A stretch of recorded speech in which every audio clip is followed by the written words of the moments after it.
ve irade olarak ayrı olduğumuz anlamına gelmez.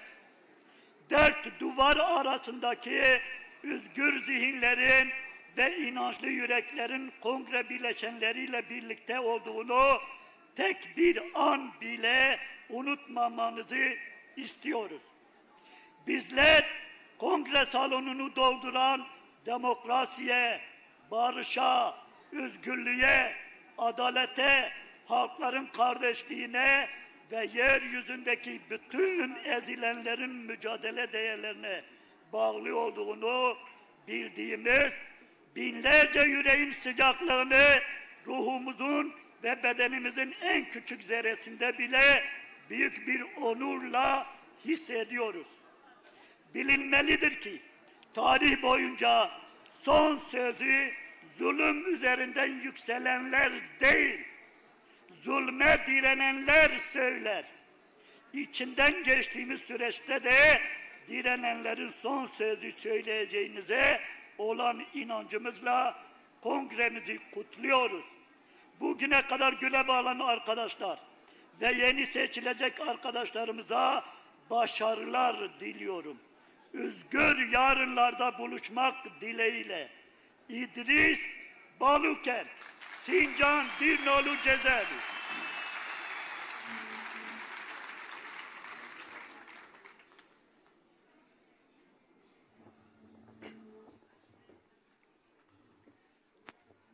Kritik bir süreçte yapılan kongremizi saygıyla selamlıyor, başarılar diliyorum.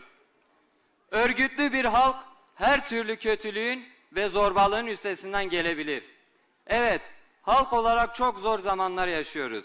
Zalimler tüm yaşam damarlarımızı kesmek istiyor. Kürt halkını özgürlük iddiasından vazgeçirmek istiyor. Oysa bizler özgürlük iddiasından vazgeçmenin ölüm ile eşdeğer olduğunu biliyoruz. Tarihimizde bunu öğrendik, dilimizi, kültürümüzü, varlığımızı, onurumuzu ancak direnerek ve özgürlük talebimizi yükselterek koruyabiliriz. Bunun yolu da birbirine kenetlenmek, örgütlenmektir. Ulusal birlik, toplumsal ihtiyacın ve varlığımızın özgür geleceğimizin teminatıdır. Şimdi ulusal birlik, toplumsal ittifak ve onurlu bir barış için seferber olma zamanıdır. İçeride ve dışarıda, köyde, şehirde, iş yerinde, mahallede örgütleneceğiz, kenetleneceğiz ve başaracağız. Biz siyasi kadın tutsaklar olarak zulme boyun eğmeyeceğiz. Özgür yarınları inşa etme iddiamız her zamankinden daha güçlü. Halkımıza, kadınlara ve mücadelemizin yarattığı değerlere güveniyoruz. Hep beraber başaracağız. Başta kadınlar olmak üzere tüm halkımızın eski yıllardan beri amansız bir mücadele verdiğini biliyoruz. Bu mücadelenin başarı dışında bir şans getirmeyeceği de çok açık. Tüm halkımızı, delegeleri ve seçilecek olan parti meclisi arkadaşlarımıza başarılar diliyorum. Gülten Kışanak, Kandıra Kadın Kapalı Cezaevi.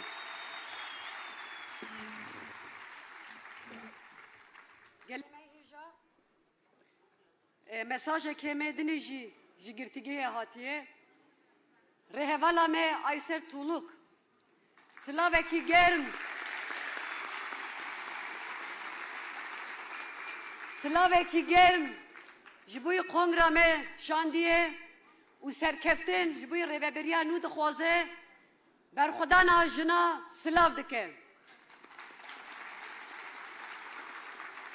Livedere em ji ser navê dîwanê silavekî xurt bişînin hemî girtîgehan û taybet azadiya hevalên me ku nexweş li girtîgehan em yekser berdana wan daxwaz dikin û em dibêjin berxwedana zindanan berxwedana gelê me em ê vê tekuşînê bi hev re mestir bikin.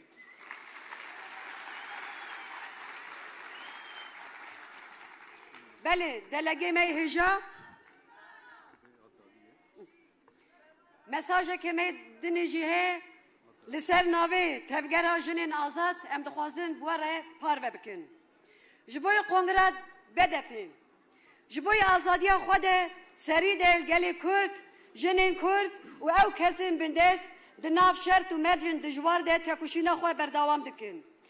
دوی 100 سالا 21 ده تکوشین و برخودان و ریخستین بوینا جنین کرد جی گهیشته آستکه بلند. لسر وی آخی دست پیکا مروایی به پیشنگتیا جنه شورش دست پیکانیه. دیروکا مروایی ده روژا میا ایرو ده دی سال سر وی آخی پیشنگتیا شورشا سردم دای جنا کرد. جنا کرد چبو وی زانبون و برپرسیاری لهمبری هزین در وی مروایی تاو نخواه یا شورشی به بگهینن ببورینن شورشی به بینگهین دهوینن. اف تم نشورشی یا وگرا جوری خواه یا وکوی و مروواهیه. جبوی چاره سرکرنا پسکرکن جواکی. جبو جیانک آلاق و پولیتیک. جبو وکوی و آزادیا جنان پیش بکوه جهر دمیزه دتر پیوستی خواه برخستن کرنه و تکوشینه که به همپا هیم. به هیز و باته هبونا جنه نرخمه ین دیروکه ین کومه ده هر آلی جیانی ده افراندیه خودی دردکوین و نو و انشا دکن. ام جاره کدن کنگره خواه به ویر رهی برخودان پیشوازی دکن.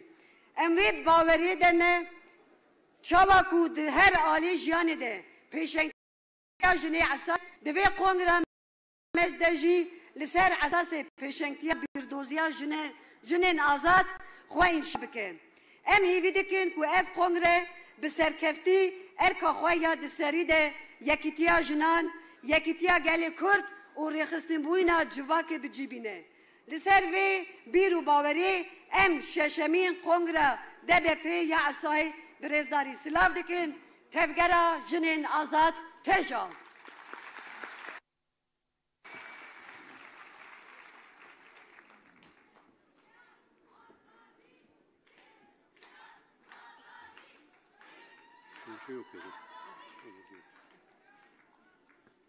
Evet, cezaevinden gelen mesajları okuduk. Aramızda çok sayıda vekil arkadaşımız var. Kimsenin ismini anons etmedik ama cezaevinden yeni çıktıkları ve cezaevinden çıktıktan sonra ilk kongreye geldikleri için Çağlar Demirel ve Abdullah Zeyda arkadaşlara da hoş geldiniz diyoruz bu arada.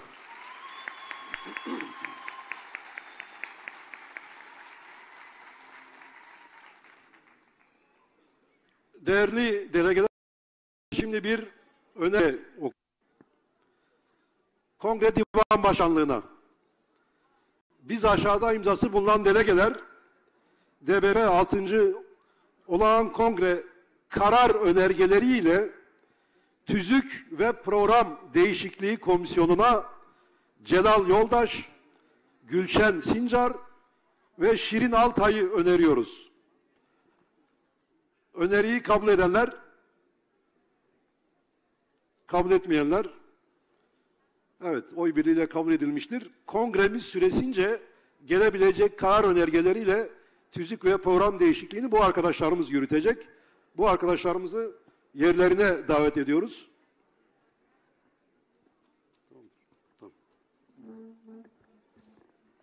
Beli, delekin Brumet u Mivanin Heja, ورن امل و سالن بجوش کمزن به تلیلین دایکان سلاوکی گرم بشینن بر خدانا شنگاله و مخمور ره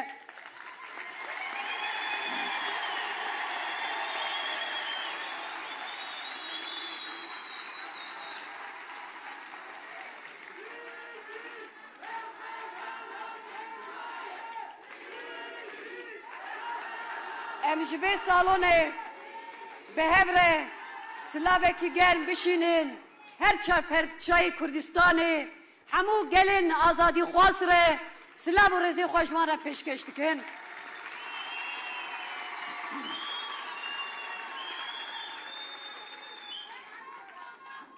بریا کو ام مافی آخافتنه بدن هفسروکن خوی گول سالون آمادنه مساجا هفسروکی کجده برز بردن استرک مره جبر روشا نخوشی نکاری بو تبلی ببه mesajı xoşandiye em dixwazin bu ara parve bikin.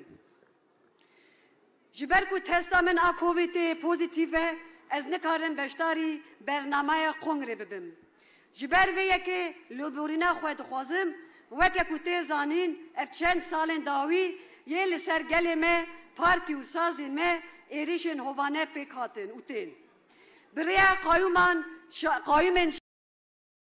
şaredariyan me hatin destserkirin. Li hemberî girtiyên siyasî hukuk dijminatî pêk anîn. Cirik ser bi Öcalan kurtir kirin, bi vî kiryana xwastin rê li tekuşîna me bigirin û me têk bibin. Desthilatariya AKP û MHP'ye ku digot taqata wan nemaye li hemberî tekuşîna gelê Kurd a biryar bêtaqat maye û têkçûna wan nêzik e. Ji bo vê yekê divê em yekîtiya xwe ya netewî ava bikin. Xwedî li ziman çand û nirxên xwe derkevin. Tecrîta li ser Birêz Abdullah Öcalan têk bibin û ji bo girtên zindanê dengê xwe bilind bikin. Şeşemîn kongra wê ya giştî ya asayî bi rêzdarî silav dikim, bi hêviya yekîtiya netewî ya demokratîk jiyaneke azad û aşîtî pêk were ji rêveberiya nûrê serkeftinê dixwazim. Riya we, riya me vekirî be. Hevserokê KCD Berdan Öztürk. Em jî dibêjin gelekî derbas bû be, Xwedê şifa xêrî bide.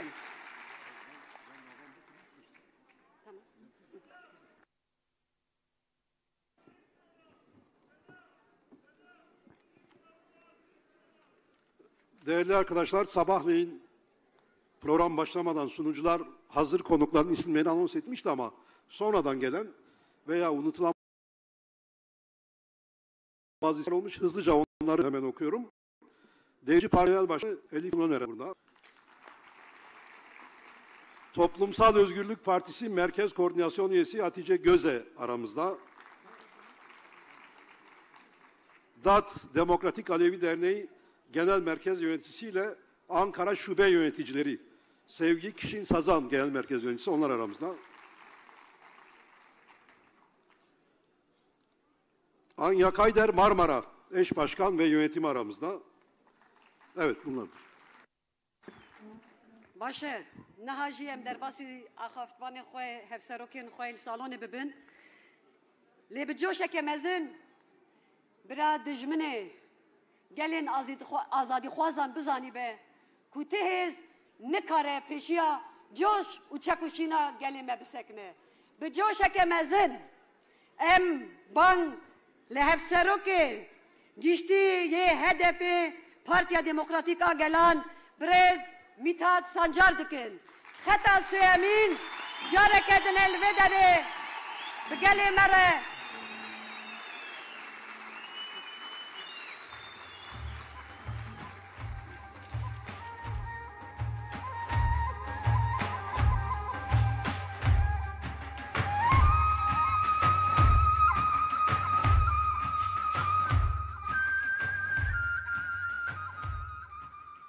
Eval Heca, Meyvanen Aziz, ez ve hemû Abdülgermi sılav dikim.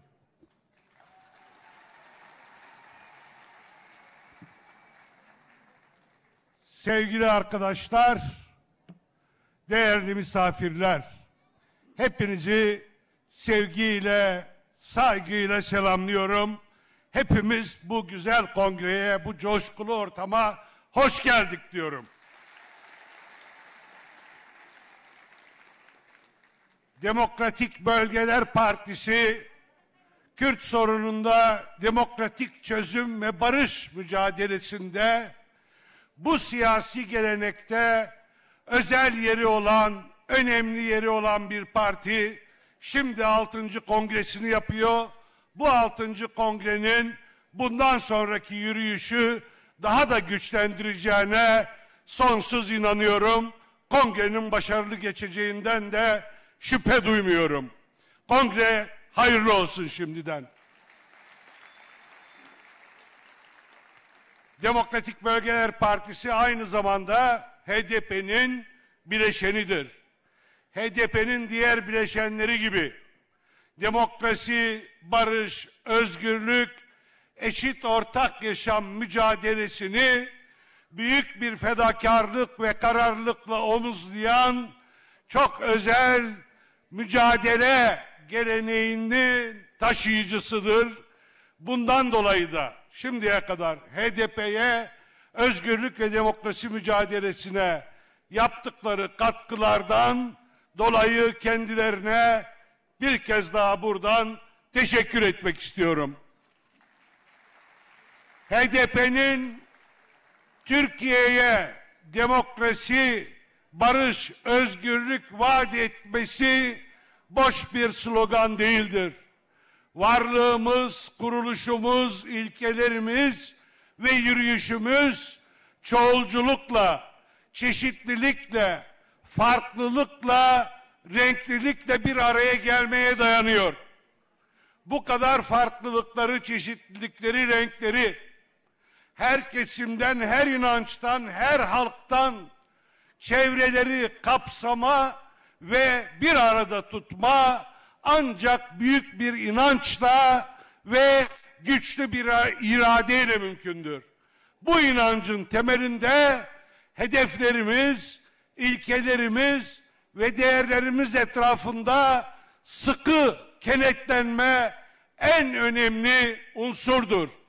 Bu kenetlenmeye halkımızın verdiği büyük destek, sonsuz güç bizim tek kaynağımızdır. Her yerde, her türlü baskıya karşı, zulme, zorbalığa, zindanlara, ölümlere karşı bizi ayakta tutan hayat suyu sizlerin sonsuz desteği, büyük inancı, kararlı yürüyüşüdür. Buradan bütün halkımıza, başta Kürt halkı olmak üzere, bütün halklarımıza bir kez daha şükranlarımızı, minnetimizi sunuyoruz değerli arkadaşlar. DBP'nin elbette HDP mücadelesi içinde özel sorumluluk taşıdığı önemli alanlar da var. Bunların başında Kürt Ulusal Birliği'nin sağlanması geliyor. Evet, Kürtlerin ulusal birliği önemlidir. Bunun hep altını çiziyoruz. Bu konuda DBP'nin katkıları ve çalışmaları sonuç alıyor, almaya devam edecek. HDP, Türkiye'de en geniş demokrasi ittifakını kurmak için büyük mücadele yürütüyor. Kongre kararı ışığında, konferans kararı ışığında bu demokrasi ittifakını gerçekleştirecek görüşmeleri yürütüyor, çalışmaları derinleştiriyor. İşte burada Kürt Ulusal Birliği'ni sağlamak çok önemli, çok özel bir yerde duruyor. Ve burada da DBP'nin özel konumu, DBP'nin özel çalışmaları takdire şayandır. Onları bir kez daha burada bu çalışmaları sürdürürken gösterdikleri inanç ve kararlılıktan dolayı tebrik ediyorum. Kürtlerin ulusal birliği neden önemli? Kürtler herhangi bir halk değil değerli arkadaşlar. Varlıkları sadece özgürlükleri değil, önce varlıkları tehdit altındadır. Her yerde asimilasyon, inkar, imha, tecrit politikalarıyla esir alınmaya çalışmakta ve iradeleri yok sayılmaktadır. O nedenle varlığı tehdit altında olan bir halkın siyasi temsilcilerinin ulusal birlik konusunda bahaneler, gerekçeler, kaçamaklar üretmeye hakları yoktur. Varlığı, Kürt halkının varlığını korumak ve özgürlüğünü kazanmak için en önemli yollardan biri ulusal birlikten geçiyor. HDP bu konuda çalışmalar, bu konuda mücadeleler yürütüyor. DBP bu yükü sırtlıyor ve amacına doğru başarıyla ilerletiyor.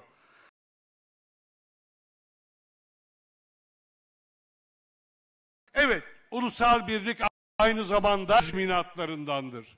Eğer Kürt halkının varlığı, kültürü, dili, özgürlüğü, siyasi iradesi tehdit altındaysa, büyük bir saldırıyla karşı karşıyaysa, buna karşı ulusal birlik kaçınılmaz bir görevdir. Burada da yazdığı gibi ulusal birlik bir tercih değil, bir mecburiyettir. Bunun herkes tarafından iyi kavranması gerektiğini düşünüyor ve bu konuda çağrımızı yineliyoruz. Kimse gerekçe bahane üretmesin, üzerine düşen görevi ulusal birlik için yerine getirmeye hemen şimdiden eksik varsa tamamlayarak devam etsin. Bizler bu konuda çalışma yürüteceğiz. DBP bu konuda yükü daha da büyük bir sorumlulukla üstlenmeye devam edecek. DBP'nin içinde yer aldığı gelenek, HDP'ye taşıdığı önemli dinamik Kürt sorununda demokratik çözüm ve barıştır. Evet, Kürt sorununda demokratik çözüm olmadan, barış olmadan Türkiye'de demokrasi olmaz. Türkiye'nin demokrasisi de ancak Kürt sorununda çözüm ve barışla mümkündür.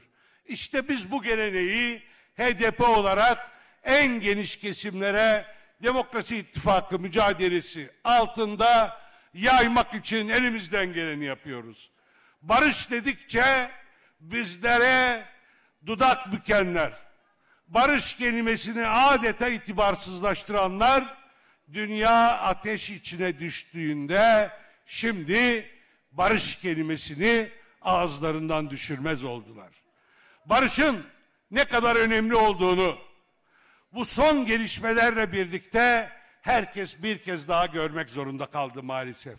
Evet, Ukrayna krizi etrafında yürütülen küresel egemenlik mücadelesinin, iktidar savaşının şimdi geldiği nokta, savaşın bütün Avrupa'ya yayılması tehlikesidir.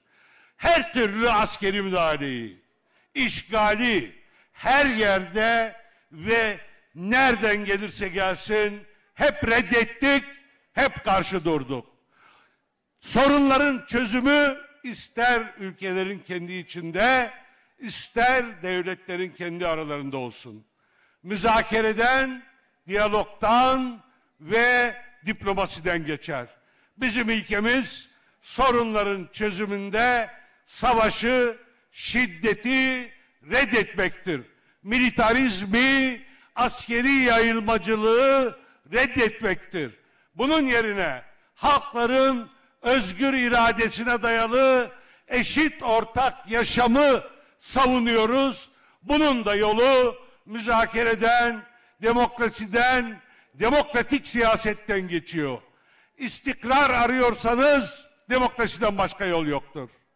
Eğer güvenlik diye bir şeyden söz ediyorsanız bunun dayanağı militarizm olamaz.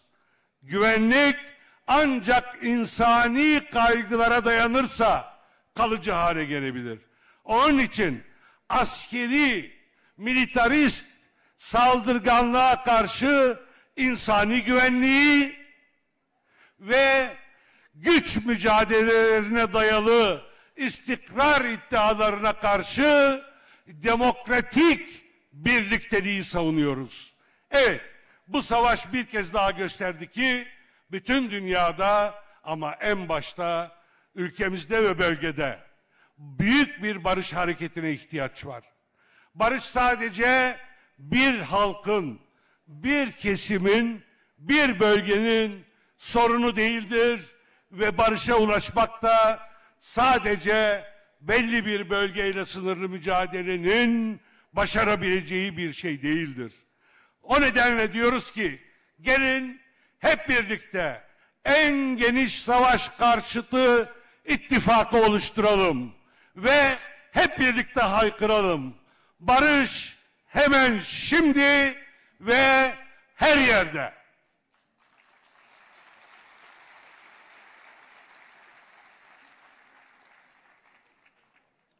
Değerli dostlar, biraz önce mesajlardan da zaten salona yansıdığı gibi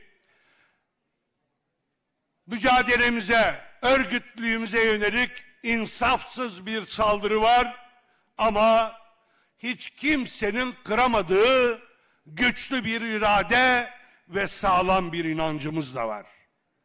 Arkadaşlarımız cezaevlerinde siyasi rehine olarak tutuluyorlar. Ama kararlılıklarını bugün bir kez daha burada sizlerin aracılığıyla bütün insanlara duyurdukları mesajlarla dile getirdiler. Bizler de diyoruz ki özgürlük mücadelesi halkların eşit birlikteliği için vazgeçilmez bir yoldur. Özgürlük mücadelesi Kürt halkının onurunu korumak ve güvence altına almak için vazgeçilmez bir yoldur. Özgürlük mücadelesi siyasi rehine olarak tutulan bütün kardeşlerimizi, yoldaşlarımızı özgür şartlarda kucaklamak ve mücadeleyi birlikte büyütmenin tek yoludur. O nedenle özgürlük mücadelesinden taviz yok, demokrasi ve barış hedefinden taviz yok, iradeyi sağlam tutmaktan vazgeçmek söz konusu olmaz, boynumuzu kimse bükemez, başımız dik, alnımız açık, irademiz güçlü, özgürlüğe, barışa, demokrasiye yürüyüşümüz devam ediyor. Mutlaka başaracağız, mutlaka kazanacağız. Kongrenin bu yolda önemli katkı sunacağından tekrar ediyorum, hiç şüphem yok. Bugüne kadar emek veren bütün yöneticilerini kutluyorum. Bundan sonra görev olacak arkadaşlara da bu kutsal görevde başarılar diliyorum. Reyame vekilibi ve benim bixer xoşiye de anserkeftin.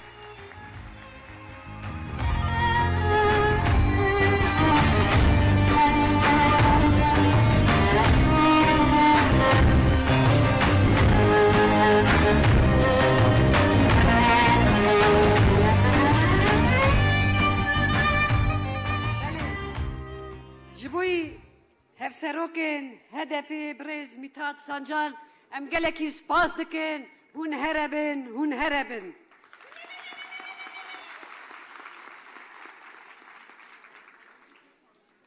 Îro li vê kongre ez bawer dikim yekîtiya gelê Kurd, yekîtiya bajarên Kurdistanê, gelên azadî xwaz li metropolên Tirkiye di vê kongrede vê wênê nîşan dide.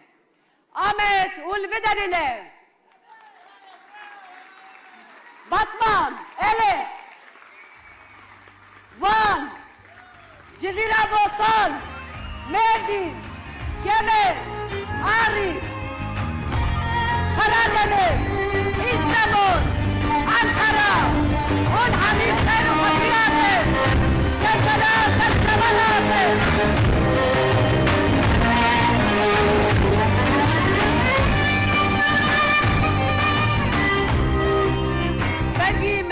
hemî nexwandin li îro Mûşî li vê derê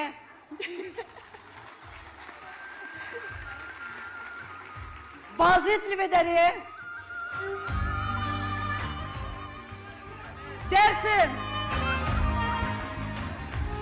hûn hemî bi xêr û xweşî hatin ser sera ser çavar hatin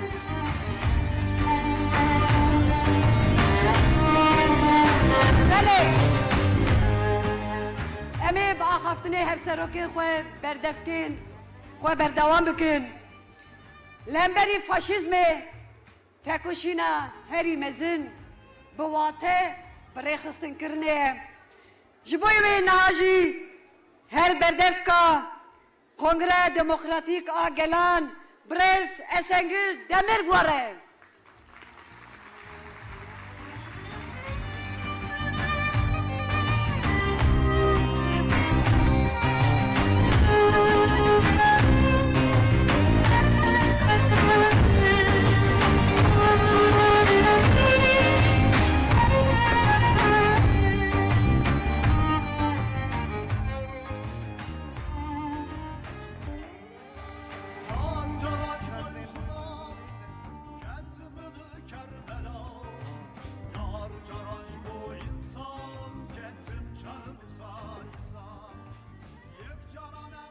Geleme erumet, hun khairatın, sersara serçavatın, ez nave kongreyame hemu eslav dikim.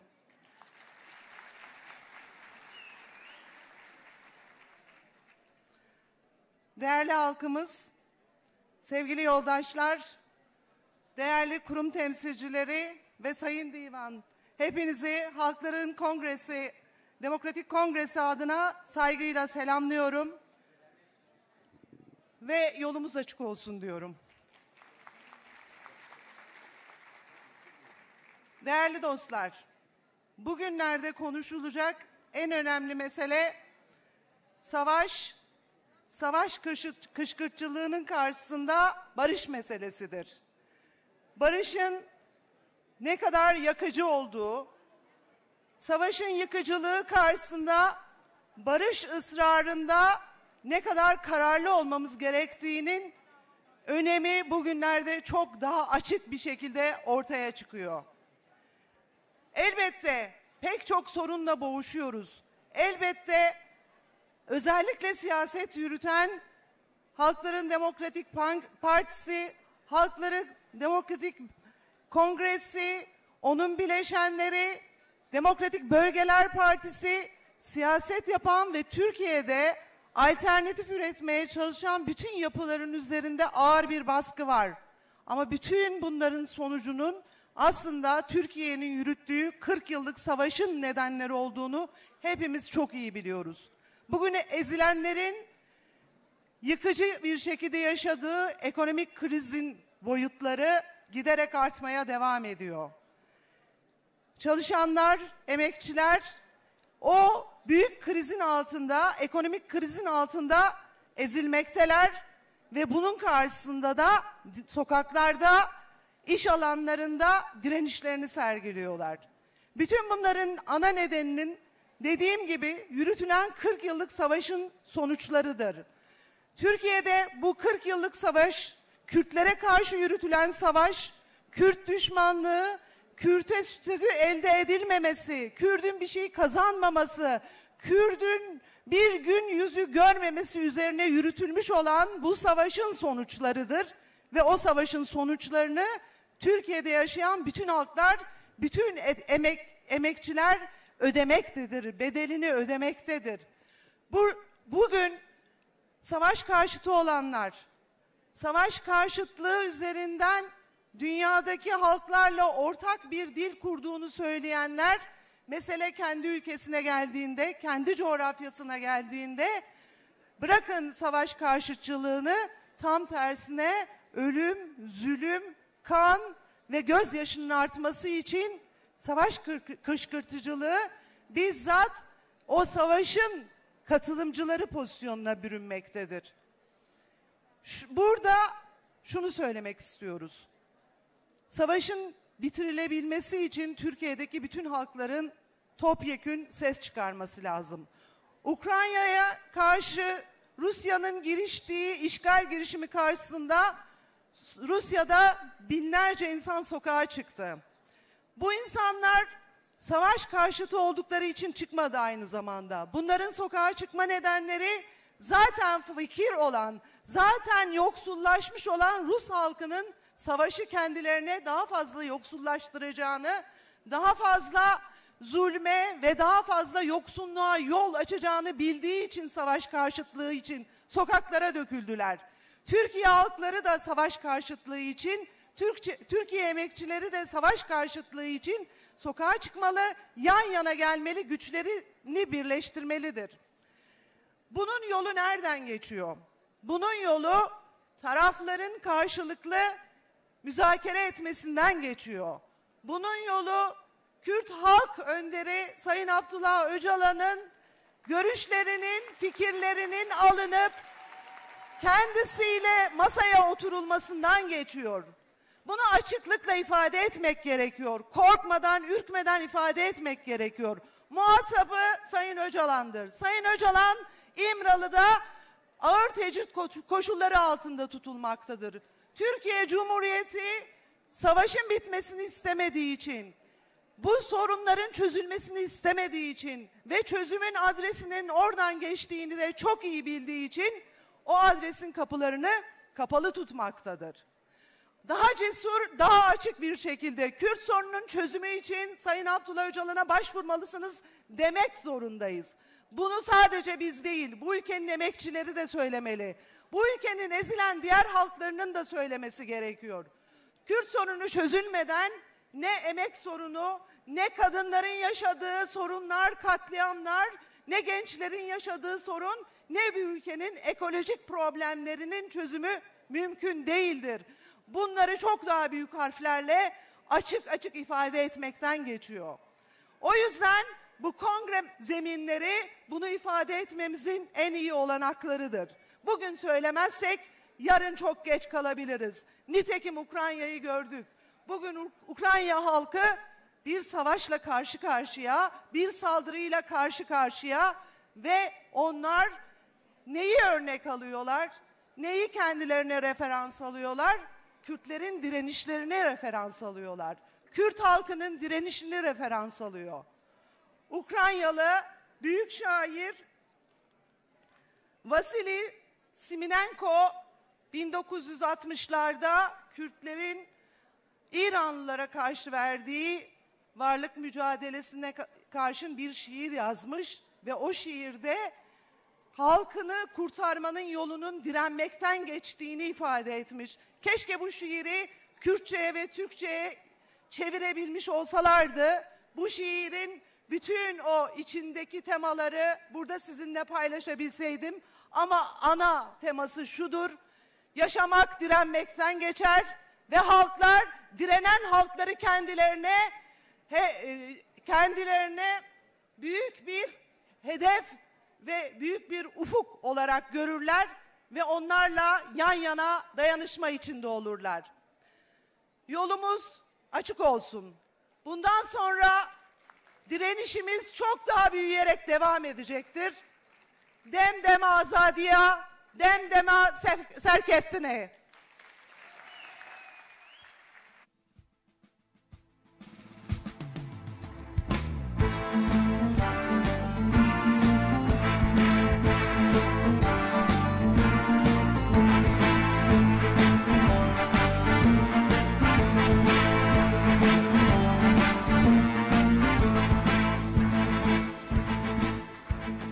بله جه هفبلدفکا کنگره دموکراتیک یا گلان ره برس اسنگل دمره ام گلکی سپاس دکن هون هربن me bajarên Kurdistanê gotin milê egê jî hê berdewam dike, Kurdistan jî berdewam dike. Çolemerg, Reha, Betlis, Sêrt, Maraş, Mersin, Semsun, Malatya, Erzincan, Elazığ, Bingöl, İzmir, û tebayê Egê, Kars, Erzurum, Bazî hûn hemî bi xêr hatin, sersera, serçavar hatin.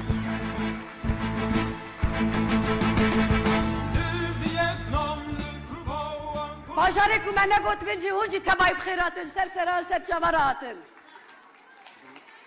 Baş e.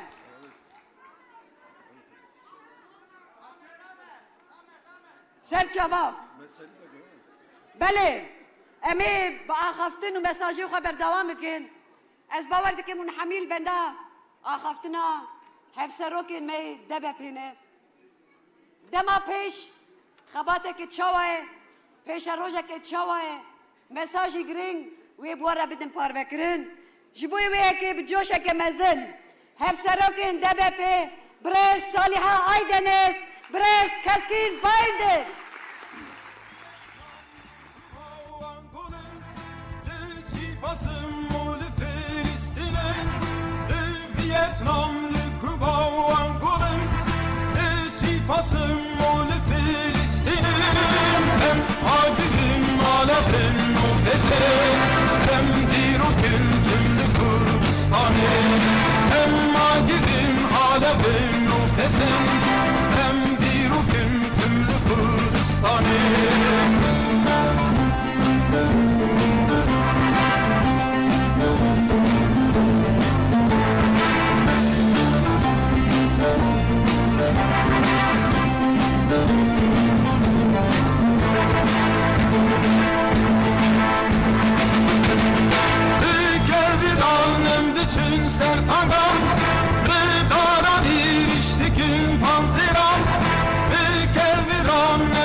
sertangan Bildaran irişti gün panziran Şerban bune اجي ورزداري بحرمتي بدلو جان سلاف دكم وين بخيراتن سرسران سرچاوان راحتن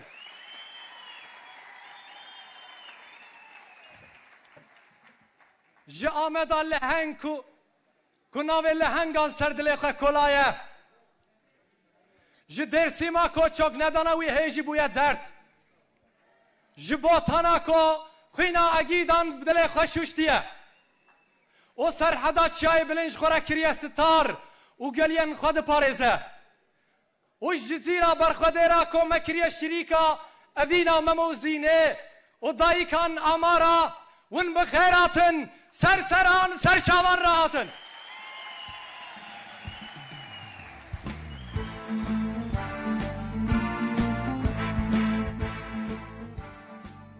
هم دزانن و دنگی مبگیشه روجاوایه کو آسیمانا آزادیه بخوینا خو کل کریه و دنگی ما بگیجه روش هلاتا کو بوی شفچرامه باشورا کو چیای خو کریه هلینا آزادیه و هفته و 4 جاران بوی ایشا ملی دست آخا شنگاله برندایه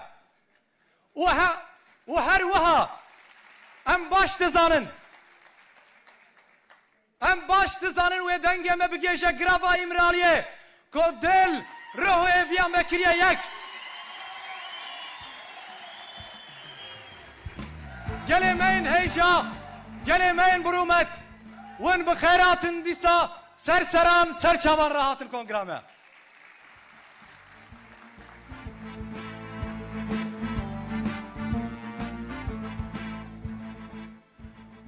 و هلبت و دنگی ما بگیجه لباجارین جداین ترکیه گلین کومبور ره حواله ایشو خم و تکوشینا مشل برن ام جوان راشد بیشن ون بخیراتن سرسران سرچاوان راحتن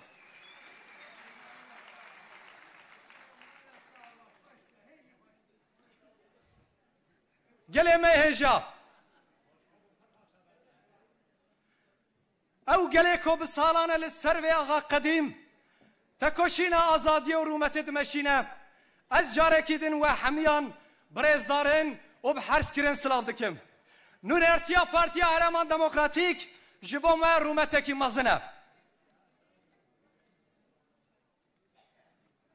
پارتیا ما لسرکوکا خویا 100 سالی کو بتکوشینا که بنافر لگل بدلین گران حتی ایرو هاتیه و امش حتی روژا فلات و آزادیه و بدومه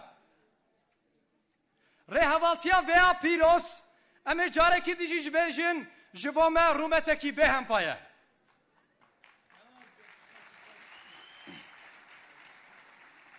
گلی می رزدار کرد لکدر جهانی بنجی بسدان ساله جبو مافه خویم بنگهین بدلین گران تکوشیندان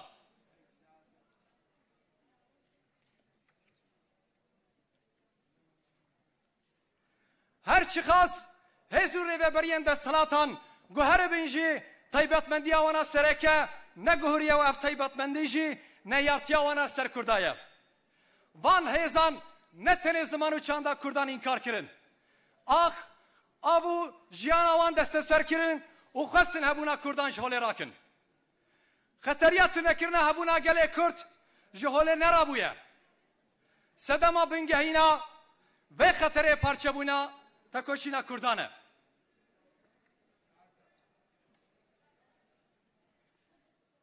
وکیا پارتیا هرمن دموکراتیک ام تکوشینا هفار آیا نتویل 4 پرچه کردستانی دو پارزن و دیار دکن کو ام آمادن دوی واریدا چه بر پرسیاری که و سرمله ما امه لحدگوری هر دمه هل بگیرن و تکوشینه بمشینه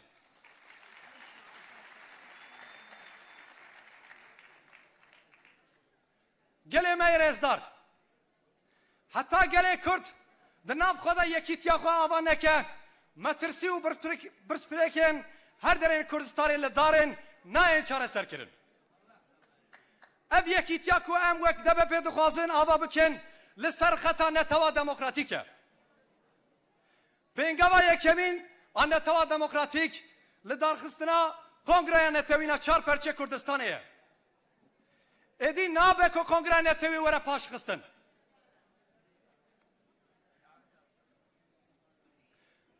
وکه پارتیا هرمین دموکراتیک امش همو آلین سیاسی نونره کردستانه رادگهین که ام آمادنه جه همو برپرسیارین کش با لدارخستنا کنگره نتویا کردستانه بگیرن سرمله خواه گله میرزدار پولیتیکا این شر اینکار و ایمهای این ایرو لکردستان روبرویه چافکانکنین خوین جنتو دولت و داگرکری اینکارا یک پرست دگره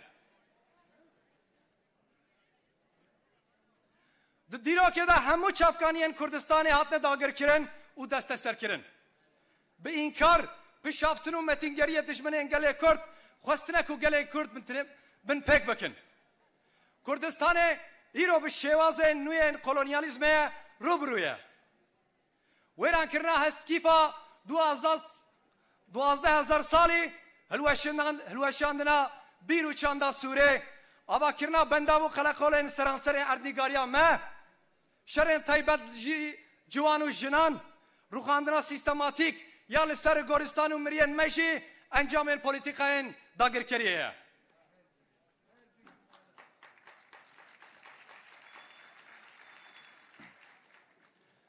جبر و تکوشینه لدجی کولونیالیزم و هزن خیانت بنگاه ختمه ام جهر نزیکاتین کدو خازن کردستانی بندستیه دا جیب حیلن قبول نکن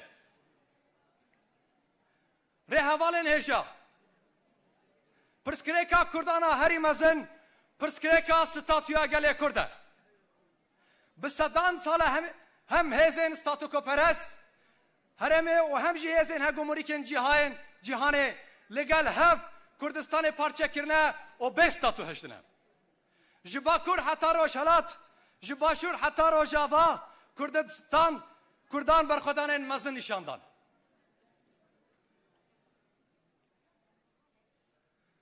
دخوازا هری بگهینا کردان اوکو لسر اردنیگارنیا خواه به زمان چاند و وین و شوازه ریوبریا خواه جیانه که برومت آوا بکر اف دخوازن کردان انجاخ به ما خزا کنا وک هفو دموکراتیک پکوره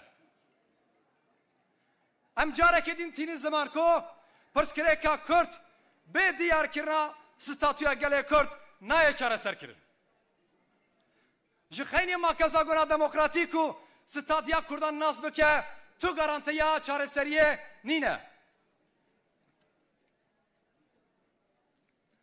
گله مهجا گله این جهانه ایرو به گلک فلاکتون خیرانن گران را روبرونه جخیزانیه بگرن حتی قریزا دواره تندرستیه دا جویران کرنا اکولوژیک حتی قریزا پنابریه جزوردستیا رژیمان توتالیتر یک پرستن حتی قریزا زایندی جفلاکت لطوای جهان بلاف بویا سدم وان انجامان گران وان خیران پرالی مدرنیتا کپیتالیستو پرگلا نتو دولته ام وک پارتیان هرمین دموکراتیک لدیجی یک پرستیت نتو دولته کنفدرالیزم دموکراتیک دی پاریزن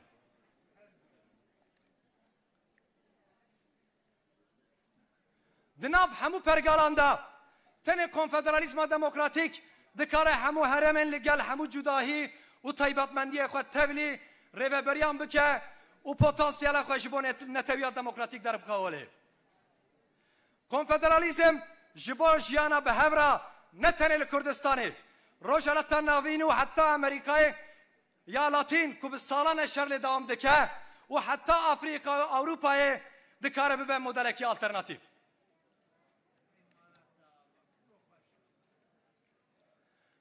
ره حوالین ایجاب ام وقت پارتیان هرمن دموکراتیک باش دزانن کل و اردنگاریه ancak modeler reveberiye khoseriya demokratik erekirna gelan esas bigre u tevlibuna demokratik ava bike veke DBP jibo çaresi veke DBP jibo çareseriya siyasiya bingehin em khoseriya demokratik de parizin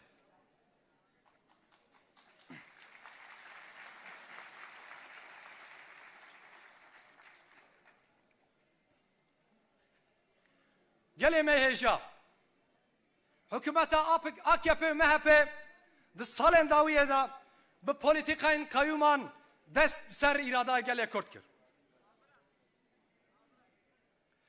Faşîzma AKP MHP deste serkirin û girtina wekîl û hevşedarên Kurd makeza guna xwe û peymana xwe seriya herêmiya Ewropayê bin pêk kirin û dixwazin statûya gelê Kurd bixin rewşa sed sala bîstan.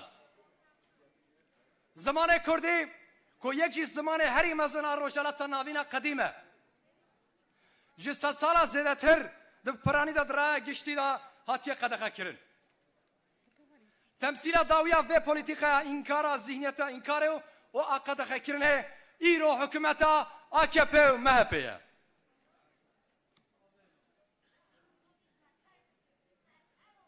Rêveberiya AKP û MHP ji aliyekî zimanê Kurdî di qenala fermiya dewletê de wekî amûrekî propagandayê dijminatiya Kurdan dişixulîne ji aliyekî din jî dersên bijarte weke xêr û xelat nîşan dide. Perwerdehiya bi zimanê zikmakî daxwaza herî mezin a Kurdan e. Weke DBP em bi awayekî bêşert mafê perwerdehiya bi zimanê zikmakî û azadiya ziman di hemû qadên jiyanê de diparêzin. Ji bo destxistina mafên azadiyê ziman em ê têkonişînekî li gorî her demê bilindtir bikin.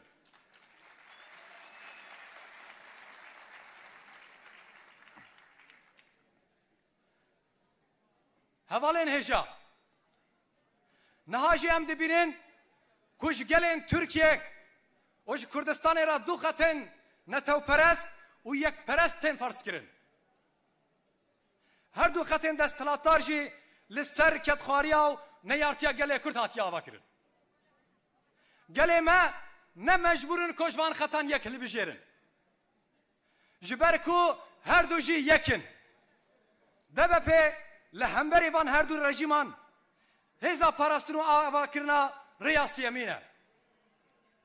Rêya Siyemîn ne tifaka hilbijartinê ye. Xeta stratejîk û dûrdirêj e. Ne taktîkî ye. Rêya Siyemîn nêrînekî jiyanê ye ku xwe dispêre paradigmaya demokratîk, ekolojîk û azadiya jinê.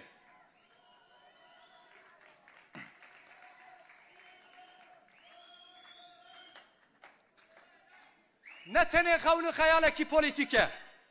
Ku di aynî wextê xwe de daxwaz û îradeya avakirina jiyanekî nû ya civakî, aborî, ekolojîk û zayendî ye. Kurd û hêzên demokratîk di nav qada siyasiya Tirkiye de di stratejiya Rêya Siyemîn avaker û pêşengêrê jiyana nû ne. Em xwedî hêzekî mezinin. Em ê vê hêzê bo çareseriya hemû pirsgirêkan ku em pêra rûbirûne û taybetî jî ji bo çareseriya pirsgirêka kin em ê bişixulînin.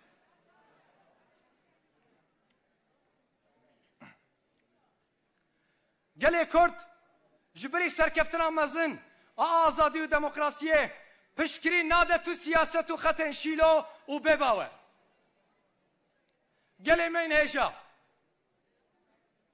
Îro li Tirkiye parastina siyaseta demokratîk berpirsyarekî giring e û dîrokî ye. Îro parastina siyaseta demokratîk parastina civakê bixwe ye. Tekane partiya li dijî vê du rejimên netewperest û nijadperest û yekperest siyaseta Rêya Emîn ava dike HDP ye.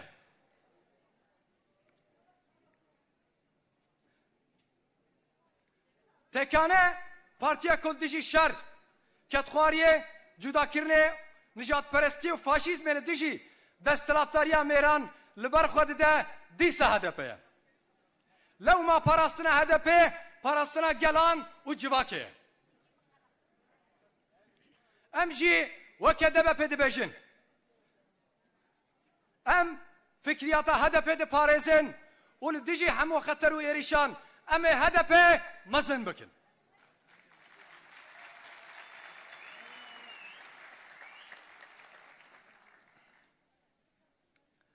Kurdistaniyên hêja gelên Tirkiye. قدران گلین کردستانه و قدران گلین ترکیه به هفودورا گریداییه.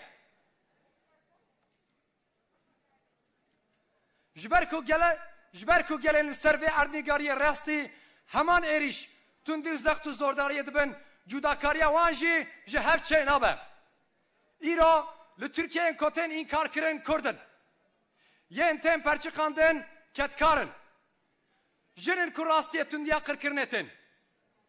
علوینه کو تمام دیروکی دا جبر باوری خواهد نتابساندن.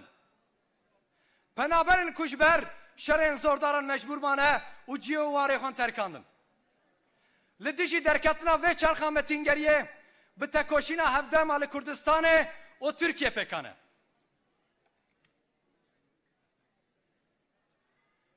یکو تکوشینا یکیتیا هفپار دل ترکیه دموکراسیه و کردستانه جی آزادی آوا بکن. بله ام باور دکن که دموکراتیک بونا ترکیه و آزاد بونا کردستانه پیواجوین به هفرا گره داینه.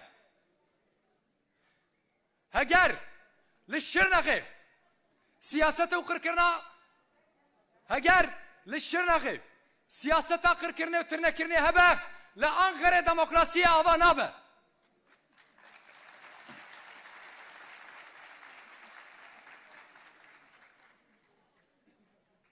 گلمه هجا به هزاران کردن کل دیجی ایمها و اینکاره درکتنه ایرو لزندانان رهین تنگرتن. اف پیکانین استنگی هری گرینگال همبری چاره سرکرنا پرسکرکا کرده. جبو چاره سرکرنا پرسکرکا کردان گاوا اول اوکو ریل پیشیا سیاست دموکراتیک وره وکرن. ام وکه دبه پی بانگ دکن. کود سریده ریبره گله کرد برز عبدالله اوجالان و تمامی گرتین سیاسی دمل دست بر میبردن.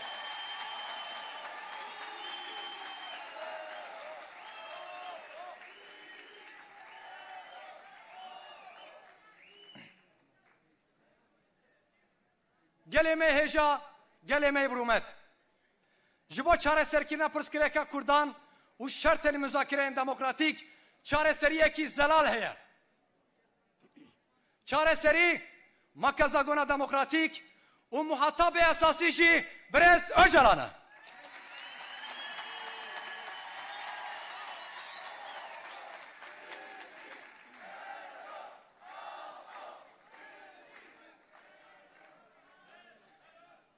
پیمانا دولما باچه و متنا کلور هاتا خوندن گاوه کی دیروکی بو جبو چاره سرکینا پرسکرکا کردان لیبله دستلاتاریا AKP به شرخوازان راکت نو اتفاقه اوریا شرح البجار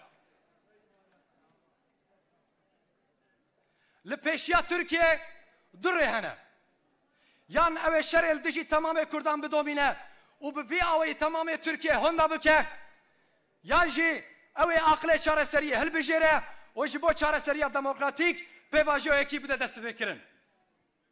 ام دیسا دیار دکن کجیه چاره سرکینا پرسکریکان به محتابین راست را مجلس آنکره.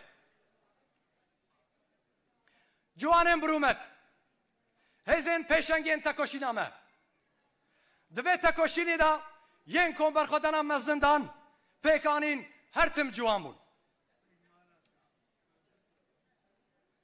اول پیشیام مشیان و ره نشان مدان جوانان شورشگر و تکوشر بون. ام میراث به جوانان دست بکر و اف ویش کردستان را آزادی جو ترکیه را دموکراسی بینه.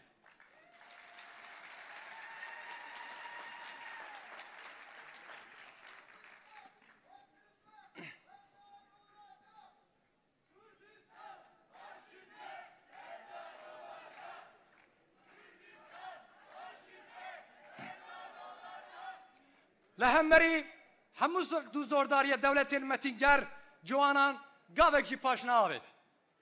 به باوریا سرفرازیه املوه هموه جوانان سلاو دکن.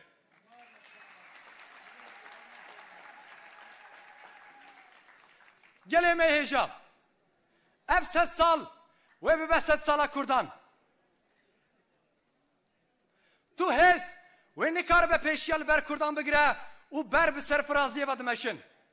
Kurd ve ser erdnigariya xwe biparêzin ol welatê xwe jiyanekî azad ava bikin.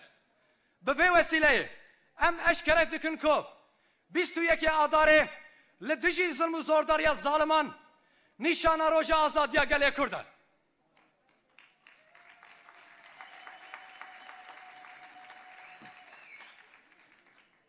Em ê bi coşekî mezin pîroz bikin ji niha jî Newroz li we hemiyan pîroz be, pîroz be.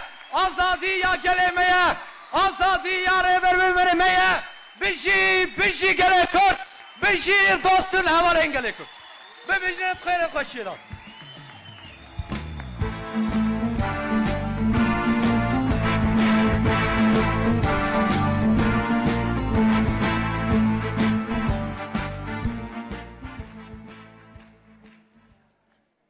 Merhaba dayı mayı zerve şetayı.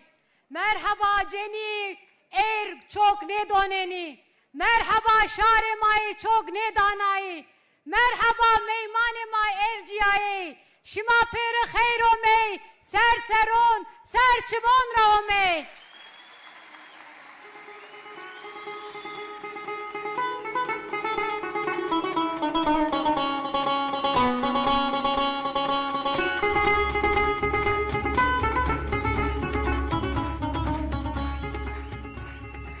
Saygıdeğer halkımız, değerli yoldaşlarım, Seyit Rıza'nın, Zarife'nin, Şeyh Said'in, Kazi Muhammed'in, Leyla Kasım'ın, Kemal Pir'in, Deniz Gezmiş'in, Sakine Cansız'ın, Hevrin Halef'in, Mehmet Tunç'un, Asya Yüksel'in ve binlerce kahramanın yoldaşları, hepiniz hoş geldiniz.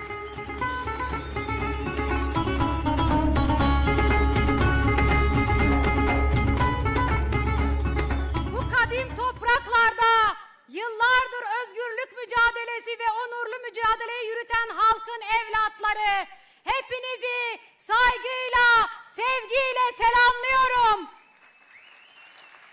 Bugün dört bir yandan halkımız coşkumuzu, heyecanımızı, kararlılığımıza güç vermek için burada. Selam olsun kararlılığınıza, selam olsun sizlere.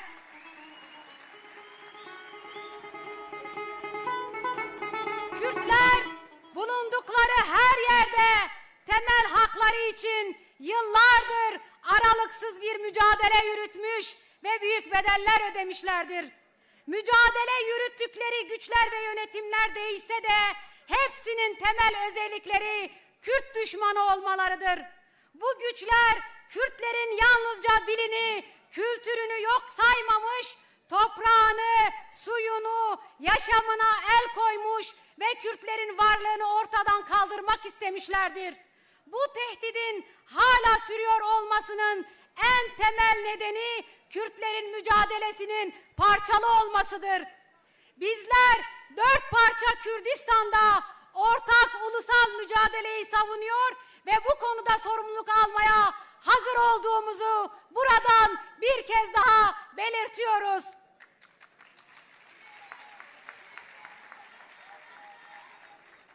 Kürdistan'ın bugün karşı karşıya olduğu tehditleri bertaraf etmenin ve sorunları çözmenin yolu ulusal birliğin sağlanmasıdır. Demokratik ulusun ilk adımı Kürdistan'ın 4 parçasını temsil eden Ulusal Kongre'nin toplandırılmasıdır. Bu nedenle Ulusal Kongre'nin daha fazla ertelenmesi mümkün değildir.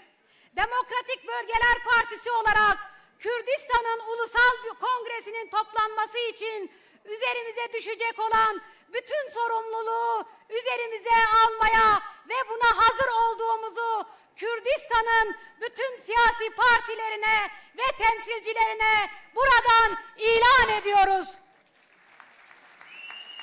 Kürdistan'ın bugün karşı karşıya kaldığı savaş, inkar, imha politikalarının kaynağı tekçi, inkarcı, ulus devlet ve sömürgeciliğinden almaktadır. 12 bin yıllık tarihi Hasankeyf'in yok edilmesi, surun hafıza kırımına uğratılması, coğrafyamızın her yerinde barajlar, karakollar, karekollar inşa edilmesi, özellikle gençlerin ve kadınlara yönelik özel savaş yöntemlerinin devreye konulması ve hatta ölülerimize dahi sistematik bir biçimde şiddete maruz kalmaları sömürgeci politikalarının sonucudur. Bu nedenle sömürgecilik ve işbirlikçi ihanetçi güçlere karşı mücadele ilkemizin temelidir. Kürdistan'ı sömürge statüsünde tutmak isteyen her türden yaklaşımı ve Kürtler içerisinde buna ortak olan her türlü zihniyeti reddediyoruz. Değerli yoldaşlarım, Kürtlerin yaşadığı sorunların temelinde statü sorunu yatmaktadır. 100 yılı aşkındır hem bölgenin statükocu güçleri hem de bu güçleri besleyen hegemonik güçler Kürdistan'ı parçalamış ve statüsüz bırakmıştır. Bakur'dan Rojava'ya, Başur'dan Rojava'ya kadar büyük direnişler gerçekleştirildi. Kürtlerin en temel talebi coğrafyalarında kendi diliyle, kültürüyle, iradesiyle ve yönetim biçimiyle onurlu bir yaşam sürmektir. Kürtlerin bu talepleri ancak katılımcı ve demokratik bir anayasayla hayata geçirilebilir. Kürtlerin statü sorunu çözülmeden Kürt sorunun çözülmeyeceğini bir kez daha vurgulamak istiyoruz. Kürtlerin statüsünü tanıyacak demokratik anayasa seçeneği dışında hiçbir çözümün güvencesi yoktur. Derin yoksulluktan sağlık alanında yaşanan krize, ekolojik yıkımdan mülteci krizine, tekçi totaliter rejimden baskıdan toplumsal cinsiyet alanında cins kırımına bulan cinsiyet krizine kadar bugün dünya halkları birçok felaketle ve krizle karşı karşıyadır. Bu çoklu krizlerin temelinde kapitalist modernite ve bu rejimin zemini olan ulus devlet sistemidir. Demokratik Bölgeler Partisi olarak ulus devlet tekçiliğine karşı demokratik konfederalizmi savunuyoruz. Konfederalizm yalnızca Kürdistan için değil, Orta Doğu ve hatta uzun yıllardır çatışmalara süre gittiği Latin Amerika'dan Afrika'ya ve Avrupa'ya kadar bir arada yaşamanın alternatif çözüm modeli olabilir. Değerli yoldaşlar, bizler Kürdistan'da olduğu gibi Orta Doğu'nun da bütünlüğünde süre giden otoriter ve baskıcı ulus devletlerin halklara yıkımdan başka hiçbir şey getirmediğini çok iyi biliyoruz. Ancak demokratik özerk bir yönetim modeli bu coğrafyada halkların rızasını esas alıp demokratik ve bir katılım üzerine inşa edilebilir. Biz Demokratik Bölgeler Partisi olarak temel siyasi çözüm için demokratik özerkliği savunuyoruz.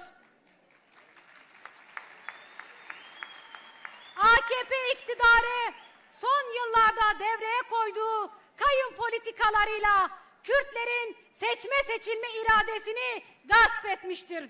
AKP-MHP faşizmi Kürtlerin seçilmiş milletvekillerini, belediye eş başkanlarını görevden alarak anayasayı, Avrupa yerel yönetimler özerk şartını Kürtlerin temel haklarından mahrum etmek için askıya alarak 20.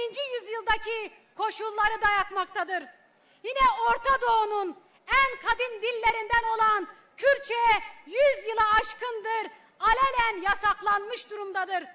Bu inkar siyasetinin ve yasakçı zihniyetin son halkası AKP iktidarıdır. AKP ve MHP yönetimi bir taraftan devletin resmi kanallarında Kürtçeyi Kürt düşmanlığının propaganda aracı olarak kullanırken diğer taraftan seçmeli ders ile bir lütufmuş gibi sunuyor. Ana dilde eğitim Kürtlerin en büyük talebidir ve hiçbir koşulda vazgeçmeyeceği kırmızı çizgisidir. Bizler koşulsuz olarak ana dilde eğitimin başta kamusal alanda olmak üzere yaşamın her alanında özgürce kullanılmasını savunuyoruz. Bunun için her zamankinden daha fazla mücadele edeceğimizi buradan bir kez daha vurguluyoruz.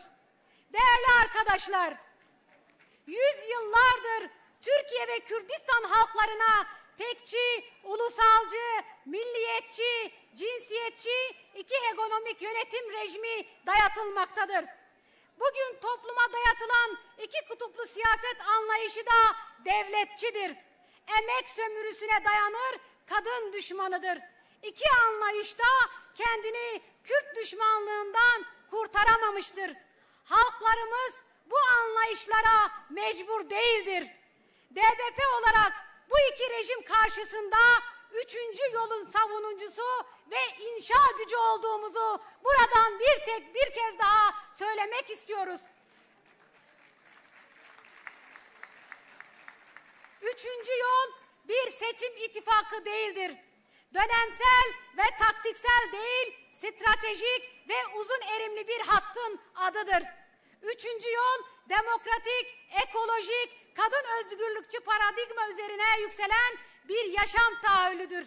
Yalnızca siyasi bir tahayyül değil, toplumsal, ekonomik, ekolojik ve toplumsal cinsiyet yönleriyle yeni bir yaşam inşası, talebi ve iradesidir.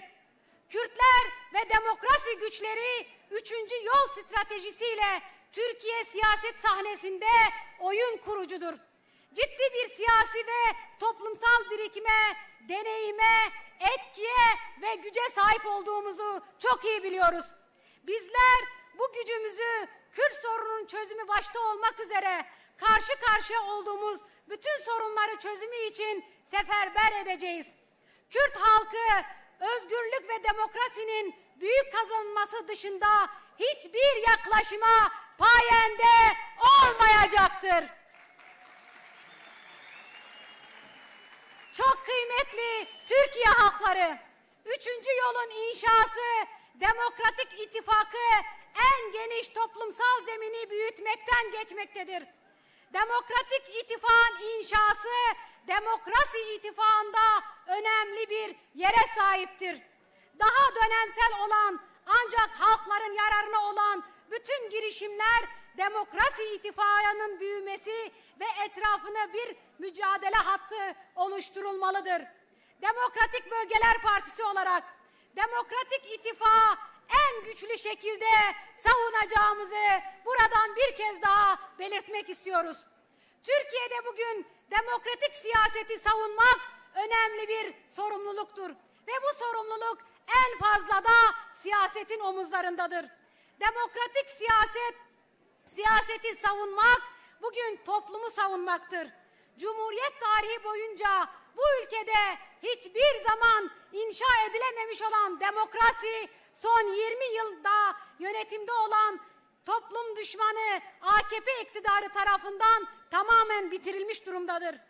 Tekçi Cumhuriyet rejiminde soykırımdan geçilen halkların ve inançların kendi varlığıyla yer aldığı ulusalcı, milliyetçi, tekçi iki rejime karşı üçüncü yol siyasetini inşa eden tek parti HDP'dir. Savaşa, emek sömürüsüne, ayrımcılığa, ırkçılığa, faşizme ve erkek egemenliğine karşı mücadele eden tek partidir. Bu nedenle HDP'yi savunmak, halkı ve toplumu savunmaktır. DBP olarak HDP'yi ve HDP fikriyatını savunmaya, karşı karşıya kaldığı bütün tehlikeleri bertaraf etmeye ve HDP'yi büyütmeye devam edeceğiz.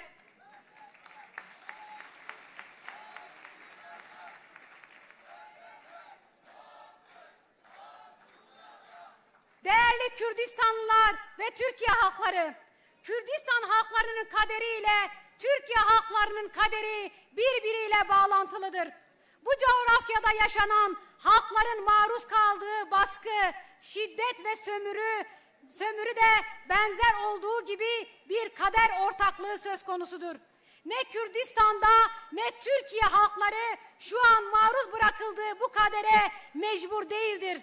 Bugün sömürü çarkının dişlisine ilk takılanlar, inkar edilen ve hatta farklı varlığı ortadan kaldırılmak istenen Kürtler, açlık sınırına mahkum edilen işçiler, emekçiler, Kırım düzeyinde bir şiddete karşı karşıya bırakılan kadınlar, tarih boyunca inançları dolayısıyla baskılanan ve yok sayılan Aleviler ve ekonomik savaşlar sebebiyle yerlerinden, yurtlarından terk etmek zorunda bırakılan mültecilerdir. Bu sömürü çarkına karşı çıkmak, Türkiye ve Kürdistan'da eş zamanlı mücadeleyle ancak mümkündür. Ortak mücadele ile Türkiye'ye demokrasiyi, Kürdistan'a özgürlük getirecektir. Evet, bizler Türkiye'nin demokratikleşmesinin ile Kürdistan'ın özgürleşmesi sürecinin birbirine bağlı olduğunu çok iyi biliyoruz. Şırnak'ta Kırım siyaseti yürürlükte olduğu sürece Ankara'da demokrasi inşa edilemez. Değerli halkımız, Kürtlerin topyekün imhasının ve ülkenin bugün kaynaklarını savaşa peşkeş çekilmesine karşı çıkan binlerce Kürt yıllardır cezaevlerinde rehin tutulmaktadır. Bu uygulama Kürt sorununun daha da çözümsüzlüğünü daha da derinleştirmektedir. Kürt sorunu çözmek için atılacak ilk adım Kürt'ün özgür koşullarda siyaset yapmasının mümkünatını oluşturmaktır. Bunun için cezaevinde rehin tutulan bütün siyasi tutsakların bir an önce serbest bırakılması gerektiğini buradan belirtmek istiyoruz.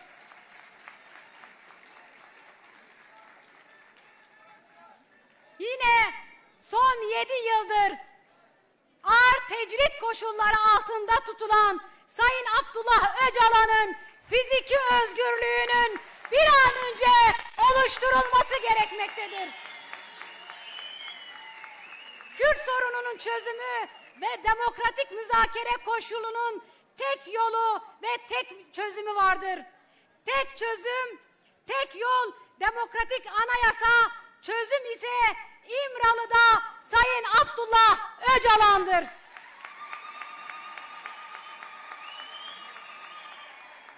Dolmabahçe mütabakatı ve o mütabakatta okunan metin Kürt sorunun çözümü kavuşturulmasında tarihi bir adımdı. Fakat AKP iktidarı savaşla beslenen güçlerle kurduğu ittifakla binlerce Kürt ve Türk gencinin yaşamı pahasına sözüm ona çözüm sürecini buzdağlarına kaldırarak mütabakatı reddederek savaşı seçti. Savaş siyasetinin ne ülkemizde ne de dünyada sorunları çözmediğinin canlı bir şekilde bugünlerde saldırıların merkezi olan Ukrayna'da tanıklık ediyoruz. Küresel güçlerin hegemonya savaşlarının her zaman kurbanı halklar olmuştur.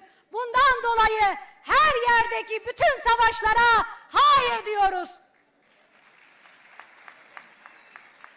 Türkiye'nin önünde iki seçenek durmaktadır. Ya Kürtlere karşı topyekün bir savaş devam edecek ve Türkiye halkları kaybedecek ya da yaşanan yıkımdan ders çıkarılıp demokratik çözüm için bir süreç başlatılacak. Tekrar belirtmek istiyoruz ki sorunun çözüm yeri doğru muhataplarıyla meclis zeminidir. Sevgili kadınlar, değerli yoldaşlarım, erkek egemenliği yalnızca ülkemizde değil, bütün dünyada süre giden temel bir sorundur. 5000 yıllık sınıflı toplumdan ve son halkası olan kapitalist moderniteden beslenen erkek egemenlikli devletçi sistem köklü bir sistemdir. Demokratik Bölgeler Partisi ve geleneğini miras aldığı partiler bu alanda ciddi mekanizmalar geliştirdiler. Kürt Kadın Hareketi yarım asırdır erkek egemenliğine karşı mücadele vermektedir. Kadın özgürlükçü bir yaşam kurmak için ciddi kazanımlar elde etmiştir. Partimiz Kürt Kadın Hareketi'nin görkemli mücadelesini de Türkiye Feminist Hareketi'nin kazanımlarını da Orta Doğu'daki kadınların muazzam direnişlerini de miras olarak almaktadır. Sevgili kadınlar, değerli yoldaşlarım, Kürt Kadın Hareketi, kadınların siyasetin dışına itilmesine karşı kadınların siyasette aktif katılımını sağlamak için eş başkanlık sistemini büyük direniş ve mücadele ile hayata geçirdiler. Eş başkanlık yalnızca yönetimlerimizin başkanlıklarında değil, siyasetin her kademesinde eşit temsiliyeti ve katılımı esas alıyoruz. Toplumsal alanda ve siyaset sahnesinde bir devrimi gerçekleştirdik. Yerel yönetimlerde bir ilki gerçekleştirerek eş başkanlık sistemini dünyaya bir ilk defa belediyelerde uygulayan parti olduk. Bu ülkemizdeki kadın mücadelesinin gururu ve onurudur. Bu dünya kadın hareketleri mücadelesine armağanımızdır.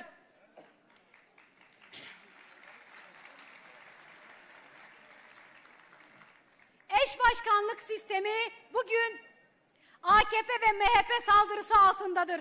Ancak AKP ve MHP iktidarının bu kadın düşmanı tutumuna karşı hiçbir yerde kadınlar asla geri adım atmadılar. Bundan sonra da kadınlar asla geri adım atmayacaklar. Buradan bu mücadeleyi yürüten bütün kadın yoldaşlara bin selam olsun diyorum. Eş başkanlık erkek egemen iktidarına ve yönetimlere karşı kadın özgürlükçü bir toplumu yaratmada hem Türkiye'de hem Orta Doğu'da hem de dünyada ciddi bir alternatif modeldir. Bu nedenle milyonlarca kadın bu sistemi bugün savunuyor. Kadın düşmanı AKP, MHP iktidarı bu nedenden dolayı Kürt kadınlarına saldırıyor ve rehin alıyor. Bu saldırılar karşısında mücadele eden, ömürlerini kadın özgürlük mücadelesine adadığı için bugün cezaevlerinde rehin tutulan Sebahat Tuncer'i, Aysel Tuğlu, Ayşe Gökhan'ı, Gülten Kışan'a, Leyla Güven'i ve Figen Yüksekdağ şahsında bütün siyasi tutsaklara bin selam olsun buradan. Ve bizler Demokratik Bölgeler Partisi olarak eş başkanlık sistemini savunmaya, korumaya ve hayata geçirmeye devam edeceğimizi buradan bir kez daha vurgulamak istiyorum. Kadınlar olarak 100 yılı aşkındır yürüttüğümüz bir mücadeleyle ilmek ilmek dokuyarak oluşturduğumuz kadın kazanımlarımız, kadın değerlerimiz bir gece yarısı kararnameleriyle el konuldu. Kadının büyük mücadelesinin sonucu olan İstanbul Sözleşmesi tek adamın imzasıyla bir gece yarısı feshedildi. Bu iktidar bu şekilde kadın kırımına onay vermiştir. İstanbul Sözleşmesi kadına yönelik şiddetle mücadelede son derece etkili bir yasal düzenlemedir. Tüm kadın kazanımları geri almak, korumak, büyütmek için bir an bile kadın mücadelesinden asla geri adım atmayacağımızı buradan belirtmek istiyorum. Bu vesileyle asırlardır süren görkemli kadın mücadelesinin zafer sembolü 8 Mart'ı şimdiden kutluyorum. Bütün kadınların 8 Mart'ı kutlu olsun. Sömürgeye, şiddete, ayrımcılığa ve erkek egemenliğe karşı mücadelenin sembolü olan 8 Mart'tır. Bu görkemli mücadelenin öncüsü kadınlara bin selam olsun. Selam olsun sokakta, tarlada, evde, fabrikada, bulundukları her yerde emekleriyle dünyanın dönmesini sağlayan bütün kadınlara.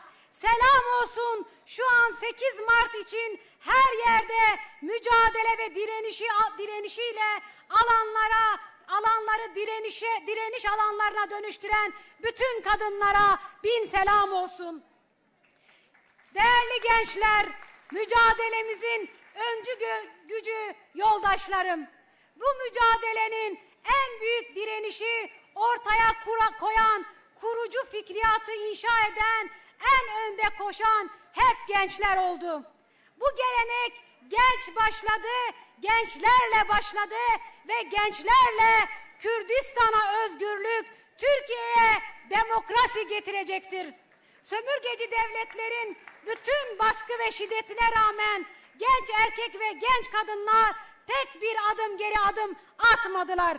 Sizler özgürlük mücadelesinin dünü, bugünü ve geleceğisiniz.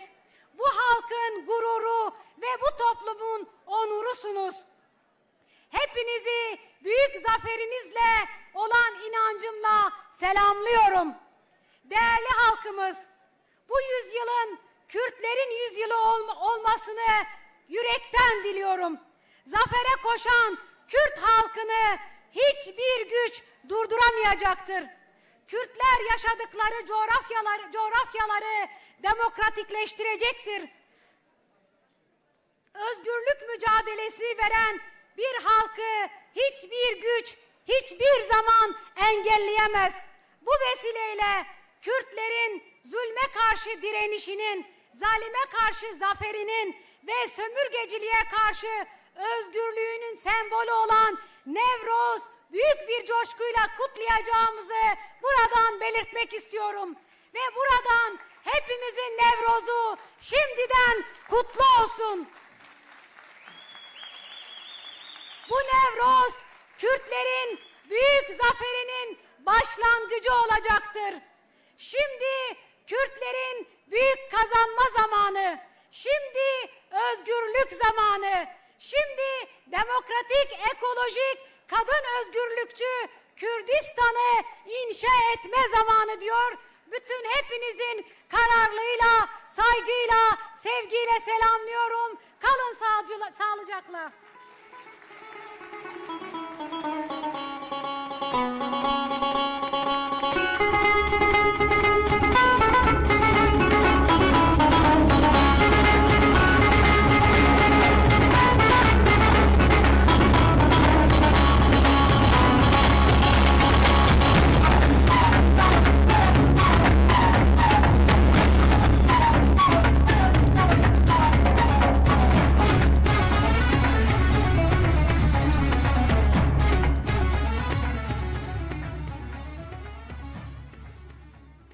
Em her du ev sarıke marajı karu xabat evanda serkeftin dixwazin Marya van vekiri be spas civanı.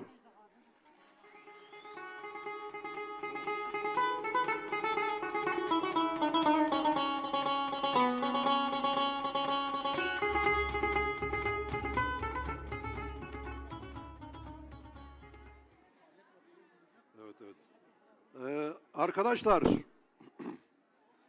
değerli delegasyon, kongremiz devam ediyor.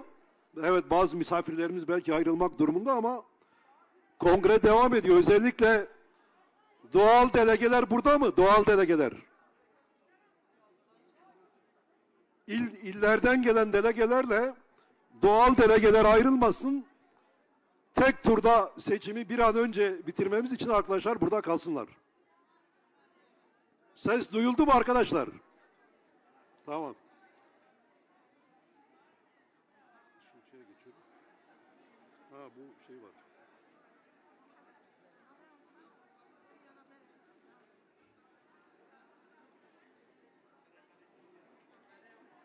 Bu arada raporların okunmasına geçeceğiz birazdan ama bu arada başka bazı mesajlar geldi. Hızla onları da okuyorum. Turgut Koçak, Türkiye Sosyalist İşçi Partisi Genel Başkanı, söz de istedi, söz veremedik, onu söyleyecektim.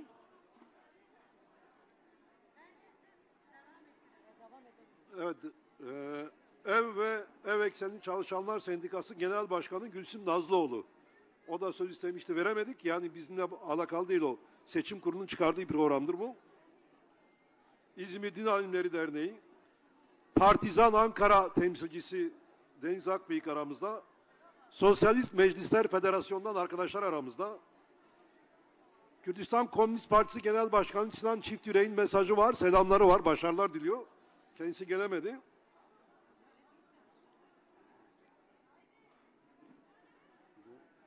Özgürlük İçin Hukukçular Derneği eş genel başkanı, genel merkez yöneticileri ve Ankara Şube Başkanı aramızda. Türkiye İşçi Partisi Genel Başkanı Erkan Baş'ın selamları var, mesajı var. Evet, bunları da okuduk şimdi. Şimdi arkadaşlar bir burayı boşaltırlarsa raporlar okunacak şimdi arkadaşlar. Yerlerimize oturalım. Zaten raporlar çok kısa. Ardından oylayacağız. Doğru, yani şehir dışından geldiğiniz biliyoruz, yorgunsunuz ama kısa bir süre kaldı. Görevli arkadaşlar ön tarafı boşaltırlarsa. Bu Vestiyan.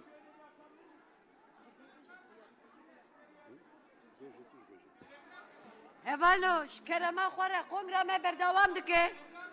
Hevaloş, kerema xwara herkes cî xwarûne. Ji bo ku em rapora xebatê dikarî bin bi hev re gudar bikin. Ji kerema xwara herkes li cî xwarûne ji ber ku kongrama berdawam dike. B eksikini maciye sorun mu?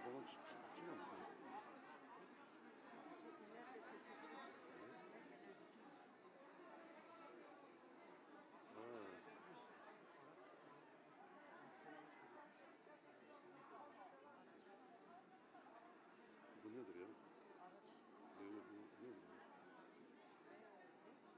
Bezden mi? Hemen isaret etsin.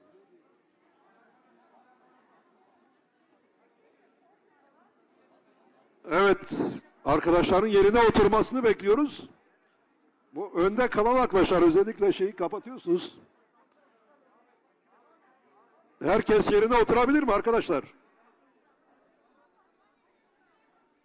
Şimdi faaliyet raporunu okuması için DBP eş genel başkan yardımcısı Gülşen Sincar'ı davet ediyoruz. Gülşen Sincar.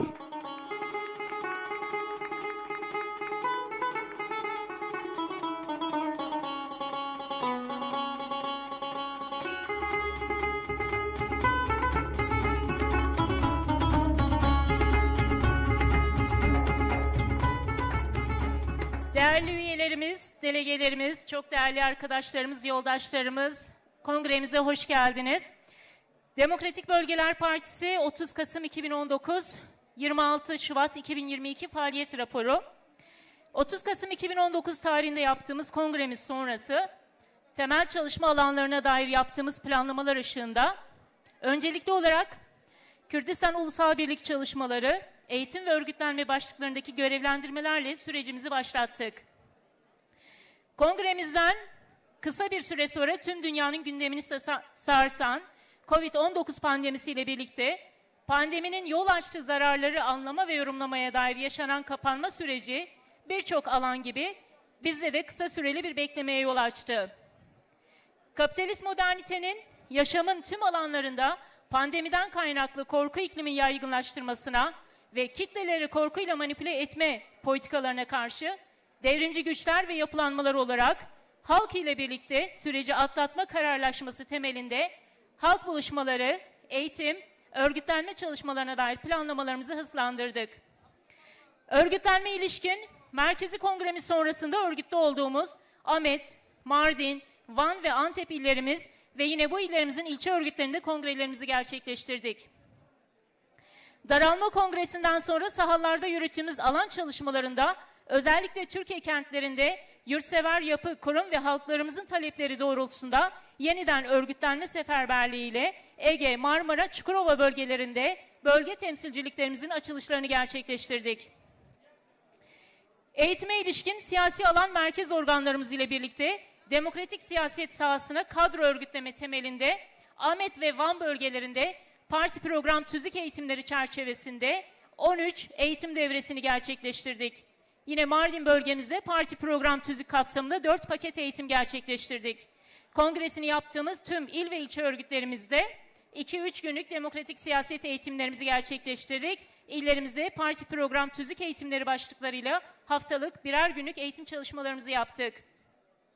Ayrıca yapı ve kurumlarımızın eğitim planlamalarında mümkün mertebe katkı sağladık.